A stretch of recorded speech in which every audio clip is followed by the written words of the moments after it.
So quick update lang mga ka-hoops patungkol nga dito sa nalulutong trade sa pagitan ng SMB at Blackwater Bossing.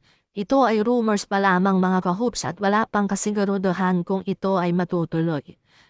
Gusto ngang makuha ng SMB itong si Cedric Burfield kapalit nila Andreas Cahilig at Jericho Cruz. Hindi nga naging maganda ang run ng SMB nitong naparaang Commissioner's Cup kung saan quarterfinals lang ang inabot nila at nalaglag sa kamay ng Rain or Shine.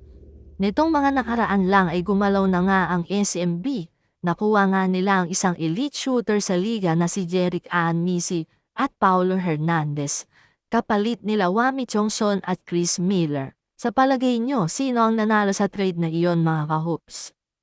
Ngayon nga ay naglabas na ng statement si SMC Director Al Francis Chua patungkol dito sa kumakalat na trade rumors.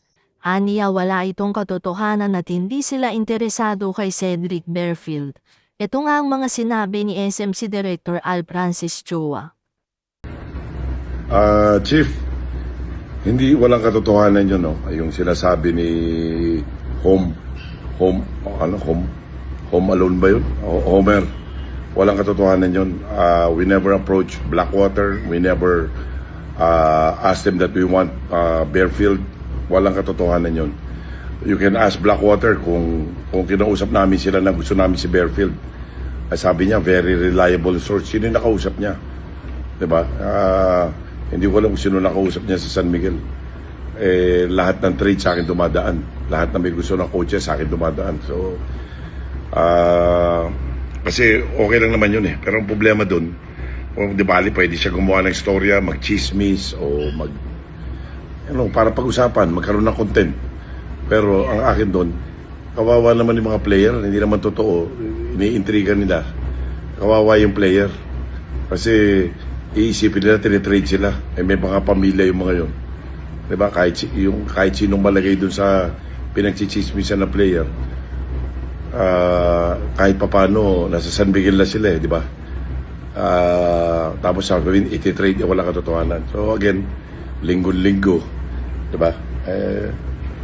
Sana bago tayo, huwag tayo gagawa ng istorya para maliwanag. So, kay Jericho, saka kay Cahilig, walang katotohanan yun na pinitrade namin sila. Kay Burfield. Thank you. So kayo mga ka-hoops at SMB fans dyan, ano sa palagay nyo? Matutuloy kaya itong trade na ito o hindi? Comment down below nyo dyan sa baba at sabay-sabay natin basahin yan mga ka-hoops. At pa-click the subscribe button mga ka-hoops at click the notification bell para updated kayo sa mga susunod pa nating video.